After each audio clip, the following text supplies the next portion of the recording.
Hello and welcome back dear students, आप सभी का स्वागत है हमारे यूट्यूब चैनल पढ़ाई विद गुरु चेला पर। सो डियर स्टूडेंट्स, मुझे उम्मीद है, मुझे आशा है कि आप सभी सेफ होंगे, सुरक्षित होंगे। आज हम चर्चा करने जा रहे हैं, डिस्कस करने जा रहे हैं classical political philosophy, Plato, philosophy and politics के पार्ट 3 को। इस वीडियो के अंदर बेसिकली हम डिस्कस करने जा रहे हैं प्लेटो के आइडिया ऑफ कम्युनिज्म को, जानेंगे community of wives and property के आइडिया को, थ्योरी ऑफ एजुकेशन को जानने का प्रयास करेंगे, उसके सिग्निफिकेंस को जानने का प्रयास करेंगे, साथ ही जो डिफरेंट स्टेजेस हैं एजुकेशन की उनको भी जानने और समझने का प्रयास करेंगे। एंड साथ ही देखेंगे defects of Plato's theory of education, जानने का प्रयास करेंगे कि जो उसकी थ्योरी ऑफ एजुकेशन थी उसमें क्या डिफेक्ट्स थे जो कि प्लेटो ने एंड काफ़ी फिलोसफर्स ने गिनवाए हैं। सो आप बने रहिए इस वीडियो के साथ, वीडियो को एंडिंग तक ज़रूर देखिए और इन सभी कॉन्सेप्ट्स को समझने का प्रयास कीजिए।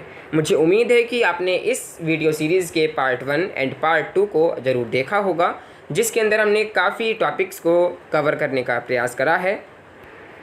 अगर आपने उन वीडियोज़ को अभी तक नहीं देखा है तो उन वीडियोज़ का लिंक हमने इस वीडियो के डिस्क्रिप्शन बॉक्स में प्रोवाइड कराया है। आपको सिंपली क्लिक करना है और उन वीडियोज़ को, उन टॉपिक्स को अच्छे प्रकार से समझ लेना है। So dear students, let's begin with the community of vibes and property, that is communism। इसको हम समझने का प्रयास करते हैं। स्टूडेंट्स, ये जो कॉन्सेप्ट है ये काफ़ी इजी कॉन्सेप्ट है। अगर आप समझना चाहेंगे तो आपको इस वीडियो के थ्रू अच्छे से समझ आ जाएगा। ये जो कॉन्सेप्ट है, इस कॉन्सेप्ट के काफ़ी चांसेस होते हैं कि आपके एग्जामिनेशंस के अंदर भी इसका जो क्वेश्चन है वो पूछ लिया जाए, कि आपको पूछ लिया जाए कि प्लेटो का जो कम्युनिज्म का जो कॉन्सेप्ट है वो क्या है, community of wives and property का क्या कॉन्सेप्ट है, प्लीज़ डिफाइन। सो इस प्रकार का जो क्वेश्चन है वो आपके एग्जामिनेशन के अंदर पूछ लिया जाता है। तो ये काफ़ी इजी कॉन्सेप्ट है, आप पल भर में इसको समझ लेंगे। So let's begin with the community of wives and property, that is communism. In the Republic, Plato devoted greater space and consideration to community of wives than to property. देखिए students, जो उनका जाना माना ग्रंथ है, जो उनकी जानी मानी बुक है द रिपब्लिक, उसमें प्लेटो डिवोटेड करते हैं greater space and consideration to community of wives, अगर हम कंपैरिजन करें प्रॉपर्टी से। ठीक है, Plato has prohibited the ruling and warrior class to have their own families and the guardian class would have common ownership over the women and children. All the women will be the common wives of all, and all the children will be common children of all. Neither the parents will have the information about their own children, nor will the children have any information as who their parents are. Plato has defended the communism of family on the different points. So देखिए students, rulers and auxiliaries, guardian having communal life, no private property, no family, no permanent marriage, no affiliation to children। देखिए students, ये idle state की जो उन्होंने परिकल्पना की थी, जो उन्होंने इमेजिनेशन की थी, मैंने आपको लास्ट वीडियो के अंदर बताया है। उसमें ये कहा गया था कि जो गार्जियंस हैं, गार्जियन मतलब कि जो रूलर्ड हैं, फिलोसोफर हैं, ऑक्सिलरीज प्लेटो के माइंड के अनुसार जो सोल्जर्स हैं उनको वो ऑक्सिलरीज कहते हैं। तो रूलर्ड और ऑक्सिलरीज जो सोसाइटी के गार्जियन हैं, उनका अपना कोई प्राइवेट लाइफ नहीं होता, मतलब कोई प्रॉपर्टी, कोई प्राइवेट प्रॉपर्टी नहीं होती, कोई फैमिली नहीं होती, बच्चे नहीं होते, कोई परमानेंट मैरिज नहीं होती, उनको कोई बच्चों से कोई एफिलिएशन नहीं होता है किसी भी प्रकार का, उनका कोई ब्रदर या फिर नेफ्यू नहीं होता है। ये क्यों, ऐसा क्यों किया गया है, तो आइए जानने का प्रयास करते हैं। सो देखिए, क्योंकि आपको पता है मॉडर्न वर्ल्ड में भी जो नेपोटिज़म है, मतलब अपने भाई भतीजे एंड सो ऑन, उनको आगे बढ़ाना, अपने रिलेशन को फेवर करना, अपनी प्रॉपर्टी को बढ़ाना, परिवार के लिए काम करना, अपने बच्चों को आगे बढ़ाना, ये जो है ये करप्शन का बिगेस्ट कॉज होता है रूलिंग क्लास के अंदर, ऐसा प्लेटो का मानना था। प्लेटो ने इसको पूरी तरह से जड़ से हटाने के लिए अपने आइडल स्टेट में ये परिकल्पना की, ये इमेजिनेशन की कि जो रूलिंग क्लास है उसका कोई प्राइवेट प्रॉपर्टी नहीं होगा, कोई फैमिली नहीं होगी। ऑफ कोर्स वाकई ये एक यूटोपिक आइडिया है, ऐसा रियल लाइफ में तो हो ही नहीं सकता है। और बट जैसे कि मैंने आपको लास्ट वीडियो के अंदर भी बताया कि जो प्लेटो है वो एक आइडियलिस्ट फिलोसोफर हैं। So to prevent nepotism and corruption in ruling class, to have unity of the state and just society और स्टेट। सो देखिए, और इससे क्या होगा कि यूनाइटी ऑफ स्टेट जो है वो बनी रहेगी, क्योंकि जो रूलिंग क्लास है उसको कोई और इंटरेस्ट है ही नहीं, केवल सोसाइटी को एक एकजुट बनाए रखना है, एक बनाए रखना है, ठीक है, एंड साथ ही कॉमन गुड को बढ़ावा देना है एंड एक जस्ट सोसाइटी का निर्माण करना है। यही एक फिलोसोफर का काम है, यही एक रूलर का काम है। Guardians will live together in barracks, eat together on common table. So देखिए इससे क्या होगा, जो गार्जियंस हैं, जो ऑक्सिलरीज हैं, जो रूलिंग क्लास हैं, वो एक साथ एक बैरक में रहेंगी, एक साथ खाना खाएंगी, एक साथ कॉमन टेबल पर वो जो खाने की चीज़ें हैं उनको शेयर करेंगी। सो इससे क्या है, एक यूनाइटी को बढ़ावा मिलेगा, एक सोसाइटी को एकजुट बनाए रखने का जो दायित्व है वो पूरा होगा। देखिए एक बात और कहते हैं प्लेटो कि temporary marriage to produce best of spring who are taken away for education and training. देखिए स्टूडेंट्स, आपको बता दें कि जो प्लेटो हैं वो ना ही वुमेन और मैन के बीच कोई डिफरेंस रखते हैं, वो वुमेन को भी एंड साथ ही जो मैन हैं उनको एक ही प्रकार से देखते हैं, उनको समान मानते हैं, ठीक है। वो किसी भी प्रकार का डिस्क्रिमिनेशन नहीं करते हैं, मैन हो चाहे वुमेन हो। इन्होंने एक बात कही है कि जो किंग है, जो रूलर है, वो वुमेन भी हो सकती है एंड मैन भी हो सकता है, ठीक है। यानी कि जो राजा है वो एक महिला भी बन सकती है एंड साथ ही एक पुरुष भी बन सकता है। सो देखिए स्टूडेंट्स, एक पल के दौरान ये एक टेम्परेरी मैरिज की भी बात करते हैं। ये कहते हैं कि जो फिलोसोफर है वो अगर चाहता है कि वो मैरिज करे, ठीक है, ऑफस्प्रिंग के लिए, सो देखिए वो एक टेम्परेरी मैरिज कर सकता है। देन दोनों मेट होकर जो भी ऑफस्प्रिंग डेवलप करेंगे उसके बाद उनको अलग हो जाना होगा, ठीक है। वो उनको बिल्कुल भी इससे बात से मतलब नहीं रखना है कि वो मेरी पत्नी है, वो मेरा बच्चा है एंड सो ऑन, ठीक है। यानी कि देखिए आप समझने का प्रयास कीजिए कि एक मैन है, एक वुमेन है, दोनों मेट करके एक ऑफस्प्रिंग डेवलप करते हैं, ठीक है। एंड ऑफस्प्रिंग डेवलप होने के बाद जो भी बॉर्न होगा उसके बाद ना ही जो फिलोसोफर है वो अपनी पत्नी को जानेगा, ना ही अपने बच्चे को जानेगा, और ना ही जो वो पत्नी है वो अपने पति को जानेगी, ना अपने बच्चे से कोई मतलब रखेगी, ठीक है। बिल्कुल इमेनिसिपेशन यहाँ पर रखा है गया है वीमेंस के लिए, क्योंकि हमने अभी बात करी कि जो फिलोसोफर होगा, जो रूलर होगा, उसे किसी भी प्रकार की प्राइवेट प्रॉपर्टी रखने का हक नहीं होगा, किसी भी प्रकार की फैमिली का हक नहीं होगा, किसी भी प्रकार की परमानेंट मैरिज का हक नहीं होगा। एंड मेन बात यह है कि no affiliation to children, children से किसी भी प्रकार का एफिलेशन नहीं होगा। देन क्या होगा कि producers to provide for all material comforts to guardians, जो गार्जियंस के चिल्ड्रंस होंगे, बच्चे होंगे, उनके लिए वो चीज़ों को प्रोड्यूस करेंगे, ठीक है। जो भी मटेरियल है, यूज़फुल मटेरियल, उनको प्रोड्यूस करेंगे। साथ ही उनके एबिलिटी के अनुसार उनको एजुकेशन दी जाएगी। अगर उनमें स्पिरिट ज़्यादा अच्छा है, या फिर उनमें टेम्परेंस ज़्यादा अच्छा है, या फिर उनमें एपिटाइट अच्छा है, तो उन्हीं के अनुसार, उनकी एबिलिटी के अनुसार उनको एजुकेशन दी जाएगी, उन्हीं के लिए उन्हें ट्रेन करा जाएगा। जैसे कि हमने लास्ट वीडियो के अंदर डिस्कस करा था, जिसमें रीज़न करने की ज़्यादा अच्छी क्षमता है वो एक फिलोसोफर बनेगा, वो एक रूलर बनेगा। जिसमें स्पिरिट्स की क्षमता ज़्यादा है वो सोल्जर बनेगा। जिसमें एपिटाइट की क्षमता ज़्यादा है, एपिटाइट्स की एबिलिटी ज़्यादा अच्छा है, वो प्रोड्यूसर बनेगा। सो इस प्रकार जो इसमें 3 डिफरेंट लेवल्स जो बटे हुए हैं प्लेटो के द्वारा, उनके अनुसार उनको एजुकेट करा जाएगा। देखिए एटलीस्ट 35 साल तक तो उन्हें अच्छी प्रकार से एजुकेट करा जाएगा। देन अगर उनमें रीज़न की क्षमता अच्छी होगी तो उन्हें 15 साल और एजुकेट करना होगा। Then at the age of 50 वो एक फिलोसोफर बनने लायक हो जाएंगे, या फिर आप कह सकते हैं वो एक रूलर बनने लायक हो जाएंगे। सो ये प्लेटो का कहना था community of wives and property, that is communism के आइडिया के अंदर।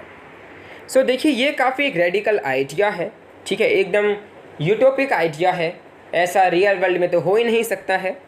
सो देखिए ये एक रेडिकल फिलोसोफर भी माने जाते हैं, ठीक है। तो ये देखिए ये हैं, ये जो ये eugenics, emancipation of women and nationalisation of the family, इन चीज़ों की ये बात करते हैं community of wives and property, that is communism के कॉन्सेप्ट के अंदर, जिसमें ये बात करते हैं कि कंट्रोल वे होती है, ठीक है, जिस प्रकार एक वो उनके अनुसार बेस्ट है, जैसे कि ये मेट करते हैं, ऑफ स्प्रिंग डेवलप करते हैं, ब्रीड करते हैं एंड सो ऑन, उसके बाद ये छोड़ देते हैं। सो ये क्या है, एक बहुत ही अच्छे तरीके का कंट्रोल बताया गया है, ठीक है। देन सेकंड है इमेनिसिपेशन ऑफ वीमेन, ये वीमेन के लिए एक मुक्ति प्रदान करते हैं, ठीक है। ये नहीं है कि तुम एक जगह अगर बंध गई हैं तो उसी बंधनों से आपको बंधे रहना है, ये ऐसा नहीं चाहते हैं। ये वीमेंस को इमेनिसिपेट करना चाहते हैं, ये उनको एक फ्री लाइफ देने का जो उनका आइडिया है वो ये रखते हैं। जैसे कि अगर हम बात करें महाभारत काल में भी, जैसे कि जो द्रौपदी थी उसके 5 पति थे, ठीक है, जिसको भी लेकिन उसी के अनुसार कुछ ना कुछ इसके अंदर भी था, ठीक है, वहाँ की बात अलग है। लेकिन हाँ ऐसे ही था वहाँ पर भी, एक जो महिला है वो पता नहीं किस किस की वाइफ होगी, ठीक है, उसके कितने चिल्ड्रन होंगे and so on. Then nationalisation of the family, इसके अंदर क्या है, फैमिली का पूरी तरह राष्ट्रीयकरण कर दिया गया है, नेशनलाइजेशन कर दिया गया है।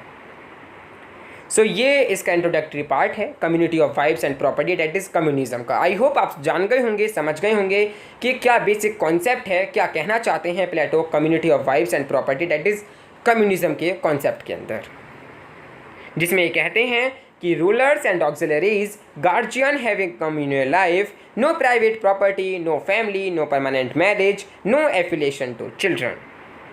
सो डियर स्टूडेंट्स, अब बात करते हैं इसके क्रिटिसिज्म को, जानने का प्रयास करते हैं इसका किस प्रकार क्रिटिसाइज करा गया है डिफरेंट फिलोसोफर्स के द्वारा, स्पेशली एरिस्टोटल के द्वारा। सो देखिए, Plato was a very idealist thinker, जैसे कि हम जान ही चुके हैं कितने आइडिया इनके मायने रखते हैं। प्लेटो portrays an unrealizable utopia, the ideal state, whereas Aristotle's concern was the best possible state. So, Plato's plan of communism has been denounced by many, from his disciple Aristotle down to Karl Popper. देखिए, इनके इस विचार की काफ़ी criticise करी गई है, काफ़ी इसके क्रिटिसिज्म दिए गए हैं, चाहे आप एरिस्टोटल से लेकर बात करें कार्ल पॉपर तक, इन सभी ने इस आइडिया की, इस यूटोपिक आइडिया की काफ़ी आलोचना की है। Plato's theory of communism is too idealistic, too utopian, too imaginary and accordingly far away from the realities of life. देखिए, जो प्लेटो की थ्योरी ऑफ कम्युनिज्म है ये काफ़ी आइडियलिस्टिक है, काफ़ी यूटोपियन है, काफ़ी इमेजिनरी है एंड अकॉर्डिंगली उनके अनुसार फार away from the realities of life, और जो हमारे लाइफ की जो रियलिटीज़ हैं उससे ये काफ़ी दूर है, ठीक है। ये एक आइडियलिस्ट है, ये एक यूटोपिक फॉर्म है, ठीक है, ऐसा रियल वर्ल्ड में अप्लाई करना काफ़ी मुश्किल है। The whole scheme of communism is too rigid, too strict and too straightened. So देखिए स्टूडेंट्स, ये जो इनकी होल स्कीम ऑफ कम्युनिज्म है ये काफ़ी रिजिड है, काफ़ी स्थिर है, ठीक है, काफ़ी ठोस है, काफ़ी स्ट्रिक्ट है। Common children would tend to be neglected, for everybody's child would be nobody's baby. देखिए, इसमें जो काफ़ी बात करी गई है वो है common children would tend to be neglected. जो कॉमन चिल्ड्रन है वो एक तरीके से जो धारणा है वो नेगलेक्ट कर दी गई है। For everybody's child would be nobody's baby. So देखिए, ओवरऑल इसका क्रिटिसिज्म यही है, ये काफ़ी यूटोपिक आइडिया है, ये रियल लाइफ में अप्लाई करना, इम्प्लीमेंट करना पॉसिबल नहीं है, ठीक है। लेकिन जो प्लेटो थे उनको ये समझ आ गया कि ये जो मेरा आइडिया है ये सिर्फ एक आइडिया ही है, ये केवल एक यूटोपिक आइडिया है, ऐसा इम्प्लीमेंट होना या फिर ऐसा होना पॉसिबल नहीं है। ये बात उन्होंने लॉज, जो इनकी बुक्स है जानी मानी लॉज, उसके अंदर उसका उन्होंने क्रिटिसाइज़ करा है। उन्होंने एक सेकंड बेस्ट स्टेट के बारे में भी जिक्र किया है। सो देखिए students, in spite of all the defects in the thoughts of Plato, one thing is important to note that collective marriages and common ownership over property was prevalent in those days of Greece. This is the reason for a justiciable society He laid emphasis over the concept of communism and the unity of the state. There is a famous statement of Plato, the state is a family, a church and a university too. So dear students, this is the concept of community of wives and property, that is communism. I hope आपको समझ आ गया होगा कि क्या concept है, क्या idea है, प्लेटो क्या कहना चाहते हैं community of wives and property के आइडिया के थ्रू, इसके कॉन्सेप्ट के थ्रू। सो आपको पता भी लग गया होगा कि जो प्लेटो हैं वो कितने आइडियलिस्ट हैं, कितने रेडिकल फिलोसोफर हैं, कितने यूटोपिक फिलोसोफर हैं।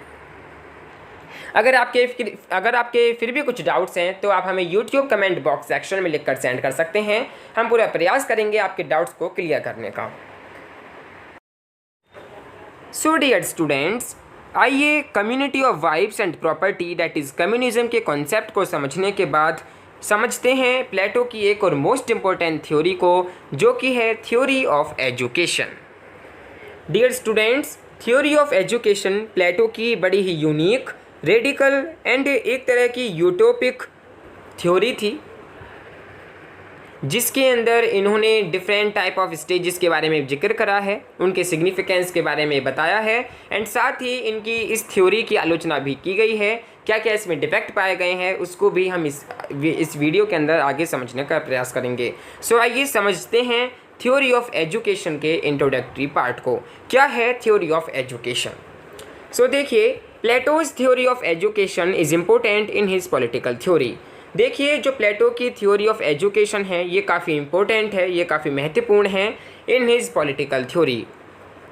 वर्च्यू इज़ नॉलेज, वर्च्यू जो है, जो अच्छा है वो एक नॉलेज है। And for making people virtuous, और पीपल्स को वर्चुअस बनाने के लिए he made education a very powerful instrument, उन्होंने एजुकेशन को एक बहुत ज़्यादा पावरफुल इंस्ट्रूमेंट बताया है, इवन बनाया है। Since virtue is knowledge and only by acquiring knowledge intelligible world of forms or ideas can be seen, education is essential for development of human soul and bedrock of the ideal state। देखिए students, हमने इसके introductory part में देखा था कि जो virtue है वो एक नॉलेज है एंड उस नॉलेज को केवल एक ही तरीके से पाया जा सकता है इंटेलिजिबल वर्ल्ड के अंदर, वो है एजुकेशन। ठीक है, एजुकेशन के द्वारा ही पीपल जो हैं वो एक इंटेलिजिबल वर्ल्ड को महसूस कर सकते हैं, जान सकते हैं, फॉर्म और आइडियाज़ को समझ सकते हैं। उनके द्वारा जो एक दूसरी दुनिया बताई गई है जिसको वो इंटेलिजिबल वर्ल्ड कहते हैं, उसको हम जान सकते हैं, समझ सकते हैं, रीज़न कर सकते हैं केवल और केवल एजुकेशन के माध्यम से। एजुकेशन जो है वो एक एसेंशियल है development of human soul, human की जो सोल है, ह्यूमन की जो आत्मा है, उसके डेवलपमेंट के लिए एजुकेशन बहुत ज़्यादा एसेंशियल बताई गई है। And bedrock of the ideal state, और ये एक तरीके से बेड रॉक भी बताई गई है आइडल स्टेट की, जिसको हमने लास्ट वीडियो के अंदर जानने का प्रयास करा था, समझने का प्रयास करा था कि आइडल स्टेट होता क्या है। सो उसकी ये बेड रॉक बताई गई है।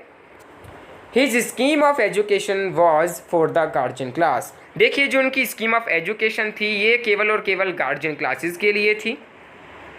गार्जियन क्लासेस के अंदर देखिए बेसिकली जो रूलिंग क्लास होती है एंड साथ ही जो ऑक्सिलरी क्लास होती है, ये दोनों ही क्लासेस इसके अंदर शामिल होती हैं, जिनको हम गार्जियन क्लास कहते हैं। It aimed at attaining the physical, mental, intellectual, moral development of human personality। इनका एम था थ्योरी ऑफ एजुकेशन का कि ये अटेन करें फिज़िकल यानी कि शारीरिक, mental, intellectual, moral development of human personality. जो ह्यूमन पर्सनैलिटी है उसके अंदर ये फिज़िकल, मेंटल, इंटेलेक्चुअल और मॉरल डेवलपमेंट करें। ठीक है, ये इनका एम था थ्योरी ऑफ एजुकेशन से regarding. Free and compulsory education by state to all three classes. देखिए, ये बात करते हैं फ्री और कंपलसरी एजुकेशन की, जो कि स्टेट प्रदान करता है उन सभी स्टूडेंट्स के लिए, उन सभी चिल्ड्रंस के लिए जिनको स्टेट ने अपना माना है। देखिए, हमने लास्ट वीडियो के अंदर, लास्ट स्लाइड्स के अंदर हमने डिस्कस करा जो उनका कम्युनिटी वाइब्स का कॉन्सेप्ट था कि जो बच्चे हैं वो ना ही किसी वीमेन के हैं ना ही किसी मैन के हैं, वो किसके हैं, वो केवल स्टेट के हैं, वो कॉमन चिल्ड्रंस हैं। ठीक है। सो उनके लिए फ्री और कंपलसरी एजुकेशन प्रोवाइड करना स्टेट का काम है। जितनी भी 3 क्लासेस हैं, जो कि प्रोड्यूसर क्लास है, वॉरियर क्लास है, रूलिंग क्लास है, इन तीनों ही क्लासेस के बच्चों के लिए एक free and compulsory education provide कराना स्टेट का मेन कर्तव्य है। ठीक है। In his scheme of education Plato integrated the Pythagorean idea of the immorality and transmigration of souls with a lifelong plan of education। देखिए जो उनकी स्कीम ऑफ एजुकेशन है, इसमें प्लेटो जो है वो इंटीग्रेट करते हैं Pythagorean idea of the immortality and transmigration of souls with a life long plan of education के आइडिया को। Education as basis for choosing citizens for specific task in ideal state, also the basis for social mobility among 3 classes. देखिए जो education है वो एक तरीके से base है for choosing citizens for specific task. जो स्पेसिफिक टास्क हैं जैसे सोल्जर हैं, प्रोड्यूसर क्लास है, फिलोसोफर या फिर रूलिंग क्लास है, उनके लिए जो स्पेसिफिक टास्क है उसके लिए एजुकेशन प्रोवाइड करना और उस एजुकेशन के माध्यम से चूज़ करना, ये एक मेन कर्तव्य है इन द आइडल स्टेट के अंदर। Also the basis for social mobility का भी काफ़ी इसमें महत्व रहा है एमंग 3 क्लासेस, चाहे वो प्रोड्यूसर क्लास हो, चाहे वो सोल्जर या फिर ऑक्सिलरी क्लास हो, चाहे वो रूलिंग क्लास हो। साथ ही इन्होंने थ्योरी ऑफ एजुकेशन के अंदर 3 फेजेस या फिर आप कह सकते हैं 3 स्टेजेस ऑफ एजुकेशन के बारे में बताया है, जिनको हम आने वाली स्लाइड्स के अंदर जानने का प्रयास करेंगे कि क्या थे 3 phases and 3 stages of education. Then Plato's plan of education was undemocratically devised in so far as it ignored the producing class। So ये जो है ये थ्योरी ऑफ एजुकेशन का कॉन्सेप्ट है। आइए जानने का प्रयास करते हैं इनकी 3 फेजेस या फिर 3 स्टेजेस ऑफ एजुकेशन क्या थी। सो डियर स्टूडेंट्स, आइए जानते हैं 3 stages of education. It consisted of 3 stages, that is elementary education, higher education and then last practical training to ruling class। तो आइए जानते हैं फर्स्ट लेवल ऑफ एजुकेशन, जो कि है elementary education up to age of 20 years, जिसमें gymnastic for training the body and music for the training the mind, ये सभी चीज़ें इसके अंदर शामिल हैं। देखिए तीनों ही क्लासेस, चाहे वो प्रोड्यूसर क्लास हो, चाहे वो रूलिंग क्लास हो, चाहे वो ऑक्सिलरी क्लास हो, चाहे वो सोल्जर क्लास हो, ये जो जितनी भी क्लासेस हैं जो भी जिक्र किया है प्लेटो ने अपनी थ्योरीज़ के अंदर, इन तीनों ही क्लासेस को ये अपॉर्चुनिटी थी कि वो एलिमेंट्री जो एजुकेशन है उसको ग्रहण कर पाएँ। ठीक है। सो देखिए first level of education, the first 10 years were allocated for the first level or elementary education of the youth। Plato has described the meaning of gymnastic in a very comprehensive way। देखिए gymnastic का मतलब बड़े ही अच्छे प्रकार से describe करा है प्लेटो ने। वो कहते हैं कि the meaning of gymnastic was widened to include bodily exercise, diet and medicine. Gymnastic का मतलब है इंक्लूड बॉडीली एक्सरसाइज, जो भी बॉडी की एक्सरसाइज होती हैं वो जिम्नास्टिक के अंदर शामिल हैं, जो भी डाइट है उसके अनुसार, जो भी मेडिसिन है उसके अनुसार, ये सभी चीज़ें जिम्नास्टिक के अंदर शामिल हैं।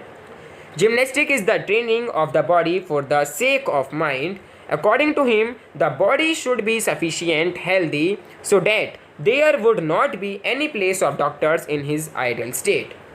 He even said that illness is the result of laziness and luxurious life। The aim of the education is character making from the moral point of view, which means that the virtues of tolerance, courage inculcated among the individuals। Plato has also described music in a very comprehensive way। देखिए प्लेटो जो है बड़े ही comprehensive वे में describe करते हैं music को भी। वो कहते हैं कि music included the study and interpretation of literally masterpieces, poetry, singing and playing the lyre. The study of poetry and literally masterpieces etcetera is intended to give a proper temper to the element of spirit। Music coordinate and integrate the mind with the soul। A person who is educated in music will be able to praise the virtue of things and in return will get inner happiness। By the harmony of various attributes of soul, the conflicts in the society will end। By this, the need of courts and lawyers will come to end eventually in society. सो देखिए ये कहना है इनका elementary education के बारे में। ये देखिए जब से बच्चा पैदा हुआ है और उसके 20 साल तक ये एलिमेंट्री एजुकेशन को दी जाती है। ये जो एलिमेंट्री एजुकेशन है ये फ्री एंड कंपलसरी बताई गई है प्लेटो के द्वारा, जिसमें जिम्नास्टिक को बढ़ावा दिया गया है। Gymnastic for the training the body and music for training the mind. Mind की ट्रेनिंग के लिए म्यूज़िक एंड बॉडी की ट्रेनिंग के लिए जिम्नास्टिक बताया गया है एलिमेंट्री एजुकेशन के लिए। देन नेक्स्ट है हायर एजुकेशन, या फिर आप कह सकते हैं second level of education. In second level of education, Plato has given importance to the study of mathematics, astronomy, geometry and music, and the duration of this stage was from 20 to 30 years. Plato has given much emphasis on mathematics as abstract elements are being studied in mathematics and geometry. According to him, the real knowledge does not lie in the apparent thing which we can sense, rather it lies in the things which are beyond senses. The subject of mathematics was having much importance in those days of Greece, as the laws of mathematics were used to organize the military and also the basis of the army during the war. सो देखिए students, जो higher education है वो next 15 years के लिए provide कराई जाती है, 20 से 35 साल के लिए। ओनली टू सिलेक्टेड पर्सनस की, केवल उन सिलेक्टेड पर्सनस के लिए ही प्रोवाइड कराई जाती है। और both sexes of guardian classes के लिए, जो कि रूलिंग क्लास हैं एंड साथ ही जो सोल्जर क्लास है उनके लिए। जो देखिए एलिमेंट्री एजुकेशन में जो अच्छी तरह पार नहीं कर पाते हैं 20 साल तक, वो प्रोड्यूसर क्लास में गिने जाते हैं, और जो उस लेवल को पार कर लेते हैं उनको नेक्स्ट यानी कि हायर एजुकेशन या फिर आप कह सकते हैं सेकंड लेवल ऑफ एजुकेशन में भेज दिया जाता है, जहाँ पर उनको mathematics, geometry, astronomy, arithmetic, philosophy and logic के बारे में पढ़ाया जाता है, बताया जाता है। Higher doses of gymnastic and music, जब वो एक हायर डोजेज को गेन कर लेते हैं जिम्नास्टिक और म्यूज़िक की। सो ये है हायर एजुकेशन, या फिर आप कह सकते हैं this is the second level of education. Then last and the final जो स्टेज है या फिर फेज़ है वो है third level of education, that is practical training to ruling class. According to Plato के अनुसार the duration of third level would be from 30 to 35 years, in which subject of philosophy would be studied, and it is the philosophy in which the thoughts of various streams of the world are included. A person would get knowledge of pure ideas which constitute the highest reality by this medium. The philosopher who is able to comprehend the idea of the good, possesses real wisdom or knowledge, is alone entitled to rule. After getting the education of 35 years, Plato has prescribed a period of 15 years of practical experiences. At the mature age of 50, those who have gone through the long and hard process of education and series of tests are to be finally given the task of governing their fellow citizens. It should be noted that philosopher king would not have their own family and personal property. So देखिए practical training to ruling classes के बारे में बात करी जाती है इसके third level of education में, जिसमें नेक्स्ट 15 ईयर्स दिए जाते हैं 35 से 50 साल तक। और 50 साल के बाद जब एक elementary and higher education and साथ ही प्रैक्टिकल ट्रेनिंग को गेन कर लेते हैं, जब रीजन से तर्क वितर्क करने लगते हैं, तब उनको एक फ़िलासफ़र मान लिया जाता है। ठीक है, प्रैक्टिकल ट्रेनिंग ऑफ एडमिनिस्ट्रेशन उनको दी जाती है। मैनेजिंग पब्लिक अफेयर्स, कैसे पब्लिक अफेयर्स मैनेज करने हैं, इस प्रकार की ट्रेनिंग उनको दी जाती है। सो ये उनके डिफरेंट 3 टाइप्स ऑफ एजुकेशन है, या फिर आप कह सकते हैं 3 डिफरेंट स्टेजेस या फिर 3 डिफरेंट फेजेस ऑफ एजुकेशन इस प्रकार प्लेटो ने बताए हैं, जिनमें सबसे पहले है एलिमेंट्री एजुकेशन, सेकेंड है higher education and third and final है practical training to ruling class. So this is the theory of education and the 3 different stages of education. I hope आप थोड़ा बहुत तो समझ गए होंगे कि क्या है कॉन्सेप्ट थ्योरी ऑफ एजुकेशन का, क्या है 3 स्टेजेस या फिर 3 फेजेस ऑफ एजुकेशन। देन आइए बात करते हैं सिग्निफिकेंस ऑफ एजुकेशन। क्या सिग्निफिकेंस है एजुकेशन का, क्या इंपॉर्टेंस है, क्या महत्व है।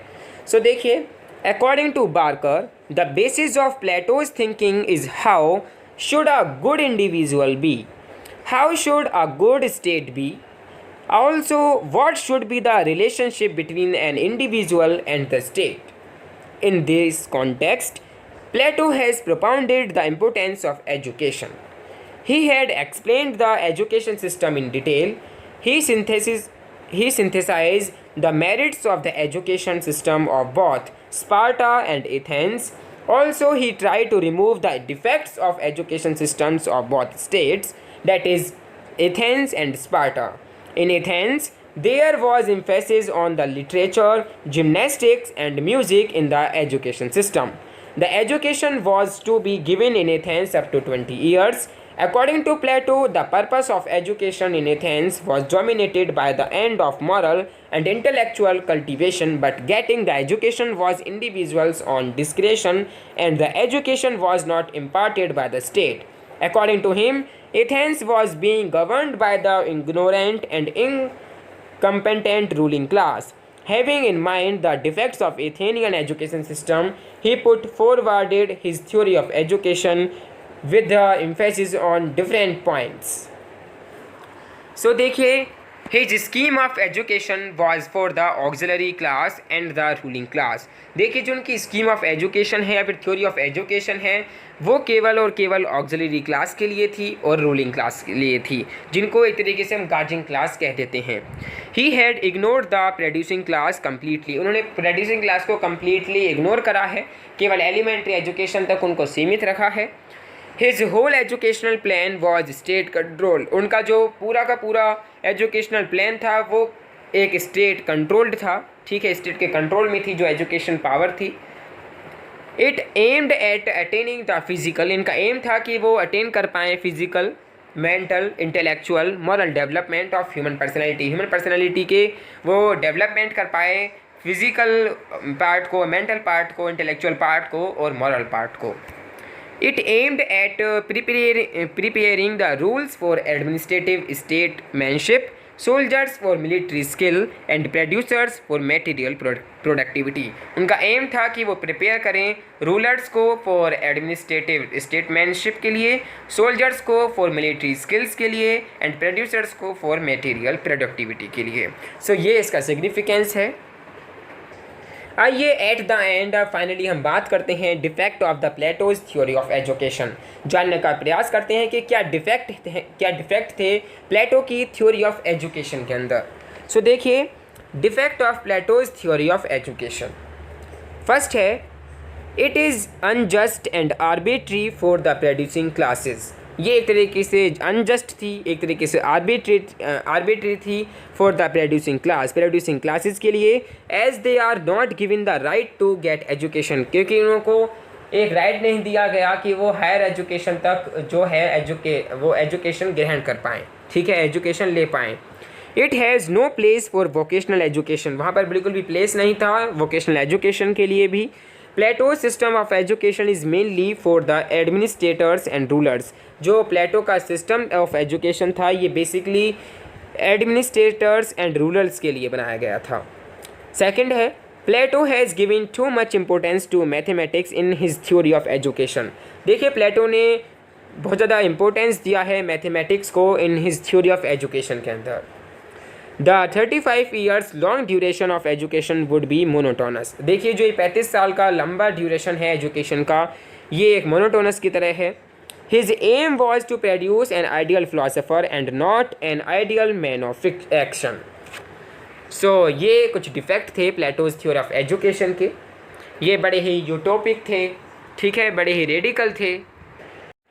सो देखिए स्टूडेंट्स, जो ये होल थ्योरी ऑफ एजुकेशन है, इसका अगर हम कंक्लूजन की बात करें कि क्या सारांश निकल कर आता है इसका.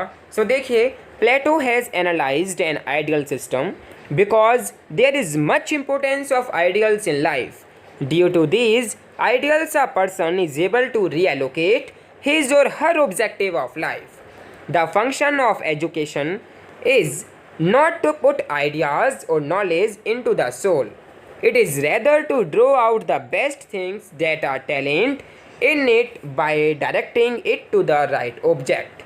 After Plato, many other thinkers also supported this view that the improvement in society and individual is only possible by education. The motto of UNESCO, that is UNESCO, UNESCO is also was originates inside the mind of a person, and the remedy lies in the education of mind. This is the reason Plato insists upon a system of state-controlled compulsory education. Such an insistence is the logical consequence of the role assigned to education by him. Now, giving free education to all the citizens is the objective of all states. So this is the concluding part of theory of education. So dear students, मुझे उम्मीद है कि आप जान गए होंगे, समझ गए होंगे प्लेटो के थ्योरी ऑफ एजुकेशन के कॉन्सेप्ट को। आप समझ गए होंगे कि क्या कॉन्सेप्ट है थ्योरी ऑफ एजुकेशन का, क्या आइडिया है थ्योरी ऑफ एजुकेशन का, क्या सिग्निफिकेंस है, क्या डिफेक्ट्स हैं प्लेटोज़ थ्योरी ऑफ एजुकेशन के, एंड सो ऑन। अगर आपके फिर भी कुछ डाउट्स हैं, कुछ भी आपकी क्वेरीज़ हैं, तो आप हमें यूट्यूब कमेंट बॉक्स सेक्शन में लिखकर सेंड कर सकते हैं। हम पूरा प्रयास करेंगे आपकी कमेंट्स का रिप्लाई करने का, आपके डाउट्स को क्लियर करने का। सो इसी के साथ students, thank you for watching this video. अगर आपको ये वीडियो पसंद आई है, अगर आपको इसका वीडियो का कंटेंट पसंद आया है, तो प्लीज़ वीडियो को लाइक एंड शेयर करना ना भूलें। अगर आप हमारे चैनल पढ़ाई विद गुरुचेला पर नए हैं, तो प्लीज़ नोटिफिकेशन बेल आइकन को प्रेस करते हुए हमारे चैनल पढ़ाई विद गुरुचेला को जरूर सब्सक्राइब कर लें, जिससे आपको आने वाली वीडियोज़ की, कंटेंट्स की, कॉन्सेप्ट्स की नोटिफिकेशंस मिलती रहें, आपसे कोई भी वीडियो, कोई भी कॉन्सेप्ट, कोई भी कंटेंट मिस ना हो। So students, thank you for watching this video. If you enjoyed the content of this video, do like, share, comment and click the subscribe button so you can receive more content like this every week.